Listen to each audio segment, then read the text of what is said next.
Hi there! Welcome to Think Illustrate, where we take boring and complex stuff and simplify it using illustrations. So today we're going to be talking about the law, and specifically how law is made in Kenya. But why are we talking about this now? Well, do you guys remember this speech by the president on the 6th of April, where he was like, oh, you know what? This COVID-19, it's causing a lot of financial strain on a lot of people. So the least we can do is like reduce the income tax rate so that at least you have more money in your pocket. But then on the 22nd, KRA puts out this tweet where they're saying, oh, you know what, guys, we're still using the old tax rates. The new ones are not effective yet because Parliament hasn't passed the law. But people are like, what do you mean Parliament hasn't passed the law? See, Prezo amesema, like as long as the president has said it should be automatic. Well, it's not that simple. But don't worry, we got you. That's why today we're looking at how law is made. It will explain why we had to wait for Parliament to pass that law.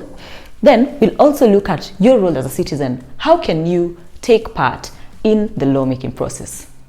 Well, let's go to the fun part now. Hope you enjoy. Let me start by taking you back to school. Remember learning about separation of powers? This means that we have three arms of government. First is Parliament, which makes the law. Second is judiciary, which interprets the law. And third is the executive, which enforces the law. The reason for separation of powers is to avoid concentrating too much power in one group of people. At least in an ideal democracy, that's how it's supposed to work. But for today, let's focus on Parliament because we want to learn about the lawmaking process. Why do we enact laws in the first place? There could be different reasons. For example, there's an issue in society we need to address, we need to regulate behavior, we need to protect the vulnerable, and also implement our international obligations. So like in this case, the issue that came up was that COVID-19 will cause financial strain for a lot of Kenyans, which led to the Tax Laws Amendment Bill. As citizens, we also have a role to play in the legislative process. According to Articles 118 and 119 of the Constitution, we have the right to propose, support, or dispute any law. It's also in our best interest to get involved every step of the way. What are the exact steps for making a law? First, a bill is introduced to Parliament. A bill is basically just a proposal for a new law. It can be brought by a parliamentary party, the executive, an individual member of Parliament, or even members of the public. After that, it goes to the first reading, which is basically just reading out the title of the bill. It's then assigned to a relevant committee. So this committee is the one responsible for facilitating public participation. I'm sure you've seen adverts in the newspaper calling for views from the public on a certain specific bill. That's what they call public participation.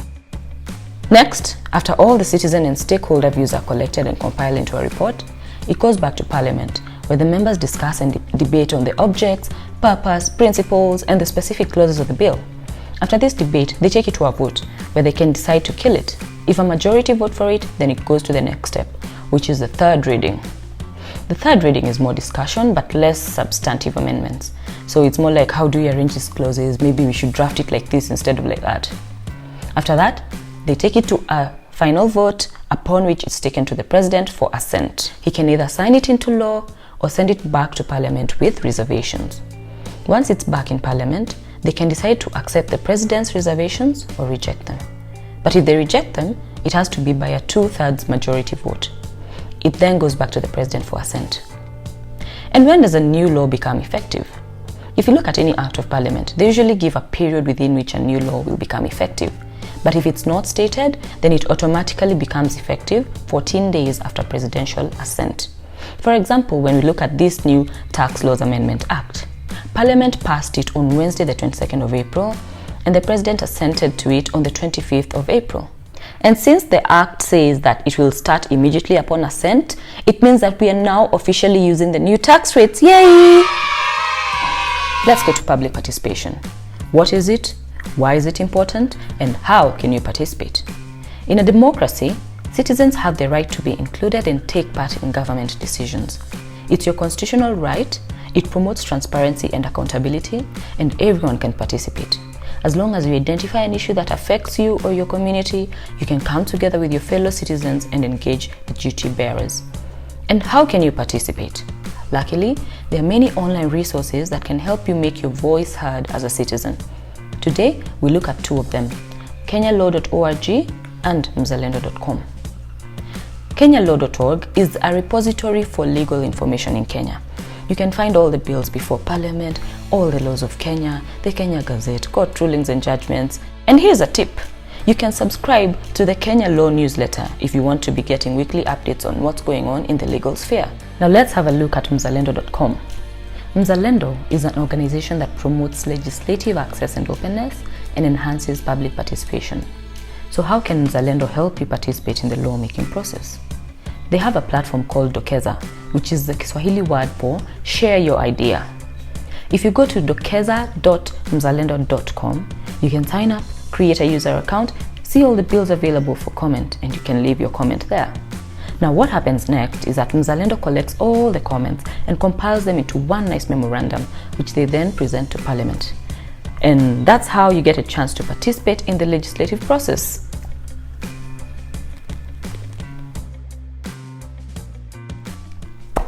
So this brings us to the end of this episode. I hope it was helpful and informative.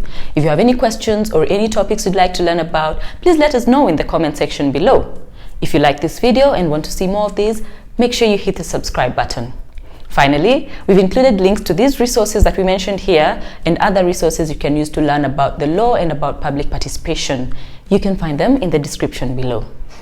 Thanks for joining us. Until next time, bye!